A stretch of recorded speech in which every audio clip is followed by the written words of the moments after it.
শেষ হয়ে গেছে, পুরোপুরি পরিষ্কার হয়ে গেছে, দোকানও পরিষ্কার হয়ে গেছে। মুদির দোকান কয়টা আছে? মুদির দোকান আছে আপনার একটা, দুইটা, তিনটা, চারটা, পাঁচটা আছে। আপনি যেখানে দাঁড়িয়েছেন এটা কি দোকান? সবজির দোকান। কতগুলো আসতো এখানে? হ্যাঁ, কতগুলো সবজির দোকান আসতো? এখানে আছে 50 থেকে 60টা দোকান হইব। সবজি। হ্যাঁ, আর এদিকে এই মানে মুদির দোকান? মুদির দোকান আছে 5টা আছে, তারা সবজি দোকান আছে 5টা দোকান আছে। দোকান বাঁচাইতে পারছেন নি? না না, দোকান বাজে বন্ধ সব শেষ, সবজি দোকান সব শেষ হয়ে গেছে। কিরকম ক্ষয়ক্ষতি হয়েছে মনে করেন? হ্যাঁ, ক্ষয়ক্ষতি কিরকম হয়েছে? ক্ষয়ক্ষতি তো বাজে বন্ধ তো ক্ষয়ক্ষতি প্রচুর হয়েছে, এটা কয়ে লাভ নাই। সবজি দোকান কত হয়েছে, সবাই দোকানে মাল আসছিল, কারণ রবিবার গেছে, সবাই মাল বিক্রি হয়েছে না, সব দোকানে মাল রয়ে গেছে। দমকলের কর্মীরা কি সঠিক সময় আইছে বাজারে? তাও বলতে পারে না, মনে হয় তারা না এলে তো আরও বেশি লাগবে।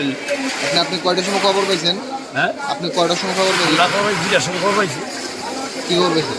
হ্যাঁ, কী শুনছেন? বাজার থেকে এগুলো ফোন করতে করে আমার আর ফোন করতে, এবার আমরা সবাই একটু গাইলাম।